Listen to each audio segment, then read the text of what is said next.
शनिवारी आलीये पवित्र भागवत एकादशी आणि जर तुमच्या घरात मुलाचा किंवा मुलीचा विवाह अनेक दिवसांपासून जुळत नसेल, स्थळ तर येतायत पण काही ना काही कारणाने बोलणी मोडत असतील, चांगले प्रयत्न करूनही योग्य जोडीदार मिळत नसेल, तर आजचा हा उपाय तुमच्यासाठी खूप महत्त्वाचा आहे. कोणत्याही परिस्थितीत ही संधी वाया जाऊ देऊ नका. एवढंच नाही, जर घरात पैशांची अडचण असेल, कर्जाचा डोंगर वाढत चालला असेल, पैसा येतो पण टिकत नसेल किंवा कितीही मेहनत करूनही मनासारखं यश मिळत नसेल, तर भागवत एकादशीच्या दिवशी फक्त 2 विड्याच्या पानांचा हा श्रद्धेने केलेला उपाय भगवान श्री विष्णू आणि माता लक्ष्मीची कृपा मिळवून देतो असे शास्त्रात सांगितले आहे.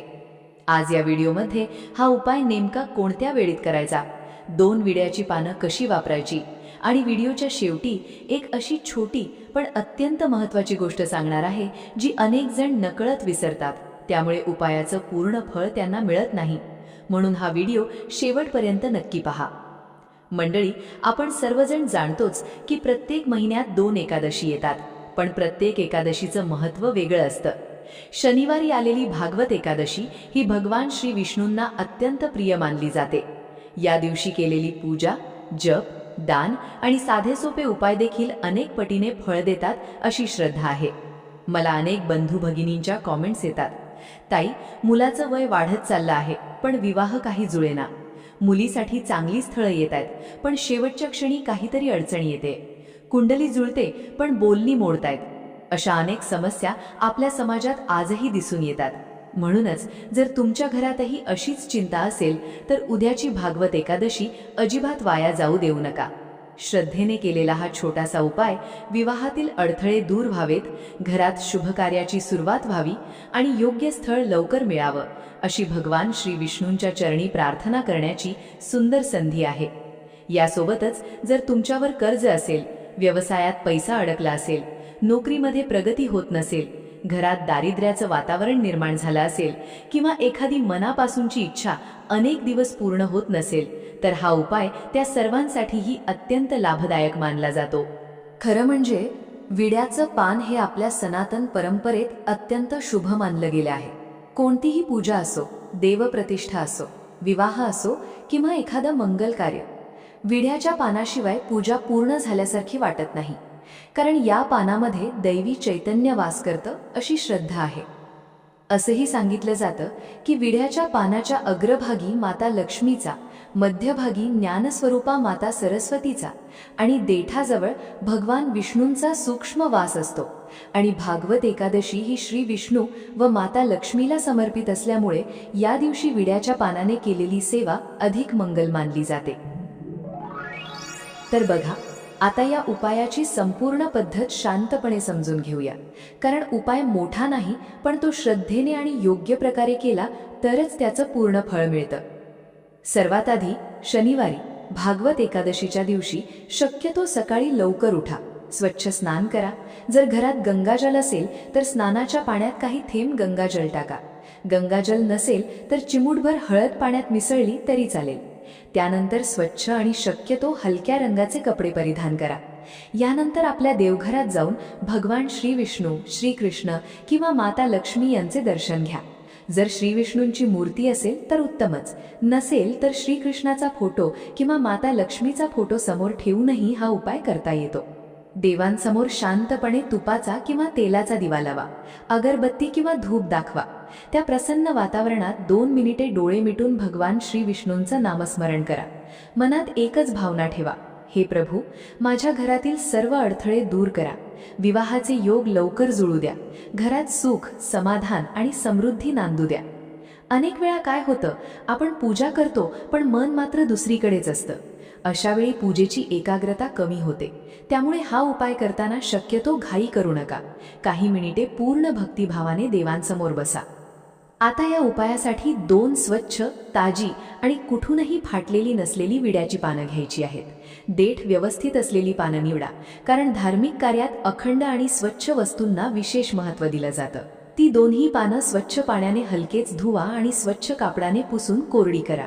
त्यानंतर थोडंसं कुंकू घ्या, त्यात 1-2 थेंब पाणी घालून छोटासा गंध तयार करा.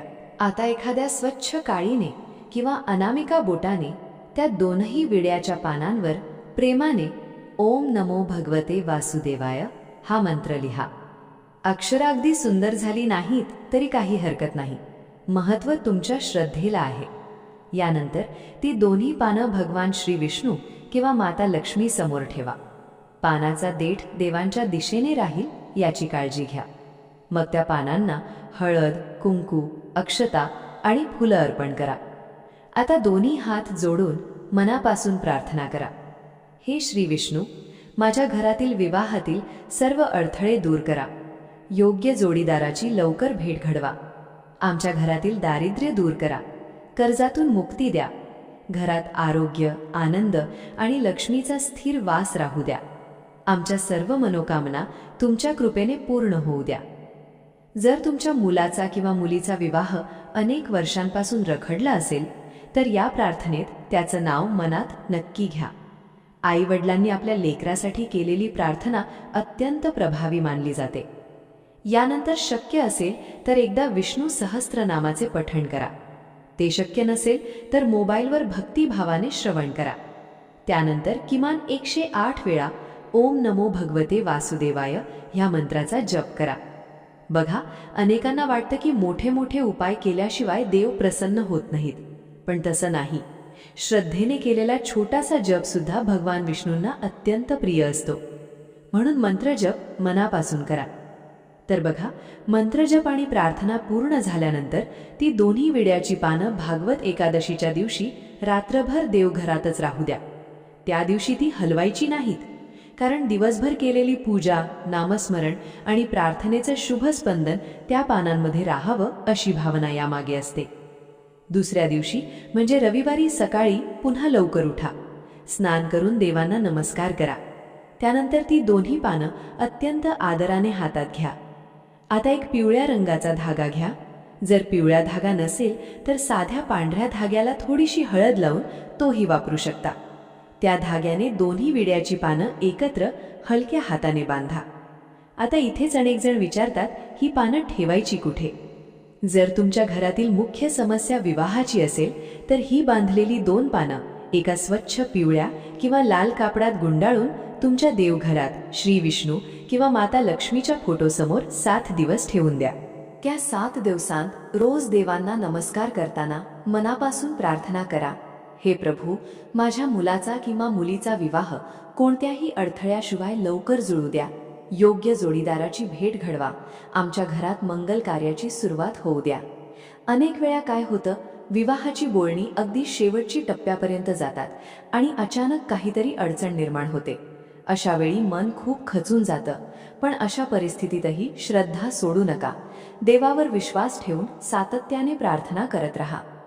आणि जर तुमची मुख्य चिंता कर्ज, आर्थिक अडचणी किंवा पैशाची कमतरता असेल तर हीच 2 पानं पिवळ्या धाग्याने बांधल्यानंतर तुमच्या पैशाच्या तिजोरीत, लॉकरमध्ये किंवा ज्या ठिकाणी तुम्ही धन ठेवता त्या ठिकाणी आदराने ठेवू शकता.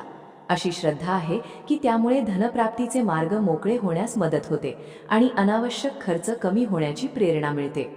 यासोबतच जर व्यवसायात सतत नुकसान होत असेल, नोकरीत प्रगती थांबली असेल, मेहनत करूनही अपेक्षित यश मिळत नसेल तर हा उपाय करताना आपल्या कामाचं नाव मनात घेऊन श्री विष्णूंना प्रार्थना करा.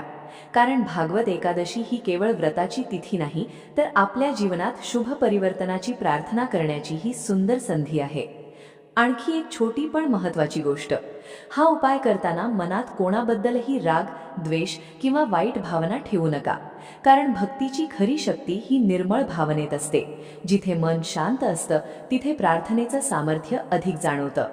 आणि जर तुम्ही एकादशीचा उपवास करत असाल तर त्या दिवशी शक्य तितका वेळ भगवान श्री विष्णूंचं नामस्मरण करा. दिवसभरात वेळ मिळेल तेव्हा ओम नमो भगवते वासुदेवाय हा मंत्र जपत रहा. हा मंत्र मनालाही शांत करतो आणि भक्ती अधिक दृढ करण्यास मदत करतो. भागवत एकादशीच्या दिवशी या 2 विड्याच्या पानांच्या उपायासोबत आणखी एक सुंदर सेवा केली तर तिचाही लाभ मिळू शकतो. या दिवशी शक्य असेल तर जवळच्या श्री विष्णू, श्री कृष्ण किंवा लक्ष्मीनारायण मंदिरात जाऊन शांतपणे दर्शन घ्या. देवांसमोर काही क्षण डोळे मिटून बसा. आपल्या मनातील सर्व चिंता भगवान श्री विष्णूंच्या चरणी अर्पण करा. जर मंदिरात जाणं शक्य नसेल तर घरच्या देवघरात बसूनही ही प्रार्थना करू शकता. देवाला अंतर नाही, भक्तीला महत्त्व आहे. दर्शन घेतल्यानंतर श्रद्धेने 2 तुळशीची पानं अर्पण करा. भगवान विष्णूंना तुळस अत्यंत प्रिय मानली जाते. तुळस अर्पण करताना मनात फक्त एवढीच प्रार्थना करा, हे नारायण, माझ्या घरातील विवाहातील सर्व अडथळे दूर करा. योग्य वेळी योग्य निर्णय घेण्याची बुद्धी द्या. आमच्या घरात आनंद, ऐश्वर्य आणि समाधान कायम राहू द्या. जर तुमच्या मुलाचा किंवा मुलीचा विवाह जुळण्यासाठी प्रयत्न सुरू असतील तर त्यांच्या नावानेही ही प्रार्थना अवश्य करा. अनेक आईवडील स्वतःसाठी काही मागत नाहीत, पण लेकरांच्या सुखासाठी देवाकडे हात जोडतात. अशी निस्वार्थ प्रार्थना मनाला वेगळीच ताकद देते. यासोबतच भागवत एकादशीच्या दिवशी आपल्या क्षमतेनुसार एखाद्या गरजू व्यक्तीला अन्नदान, फळदान किंवा धान्यदान केलं तर तेही अत्यंत पुण्यकारक मानलं जातं. दान किती मोठं आहे यापेक्षा ते कोणत्या भावनेने केले आहे याला जास्त महत्त्व असतं. आणखी एक गोष्ट लक्षात ठेवा, उपाय केल्यानंतर सतत मनात शंका ठेवू नका की माझं काम होईल का नाही.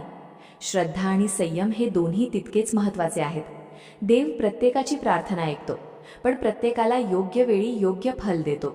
त्यामुळे विश्वास कधीही कमी होऊ देऊ नका. जर तुमच्या घरात विवाहाचा विषय चालू असेल, वारंवार स्थळं येऊनही काही जमत नसेल, कर्जाचं ओझं वाढत असेल, घरात दारिद्र्याची भावना निर्माण झाली असेल किंवा आरोग्याच्या छोट्या मोठ्या समस्या सतावत असतील, तर ही भागवत एकादशी श्रद्धेनं साजरी करा. 2 विड्याच्या पानांचा हा साधा उपाय, भगवान विष्णूंचं नामस्मरण आणि मनापासून केलेली प्रार्थना, यातून तुमच्या जीवनात सकारात्मक बदल घडावा अशीच प्रार्थना करा.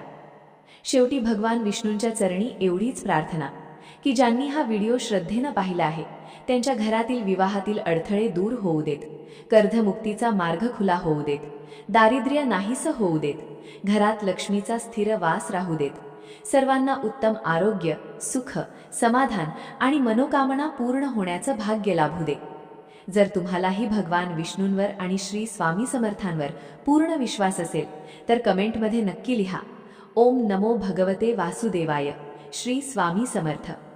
तुमची ती भक्तिभावानं केलेली कमेंट इतरांनाही श्रद्धेची प्रेरणा देईल. व्हिडिओ उपयुक्त वाटला असेल तर त्याला एक लाईक नक्की करा. आपल्या नातेवाईकांना आणि मित्रपरिवारालाही हा उपाय नक्की शेअर करा, कारण कदाचित तुमच्या एका शेअरमुळे एखाद्या घरातील विवाहाची चिंता कमी होईल किंवा कोणाला नव्यानं श्रद्धेची दिशा मिळेल. आणि आपल्या चॅनलवर नवीन असाल तर भक्ती, सेवा, व्रत, उपवास आणि सनातन परंपरेशी संबंधित असेच श्रद्धापूर्ण व्हिडिओ पाहण्यासाठी चॅनलला नक्की सबस्क्राईब करा. तोपर्यंत सर्वांनी आनंदात राहा, निरोगी राहा आणि शेवटी एकच, श्री स्वामी समर्थ.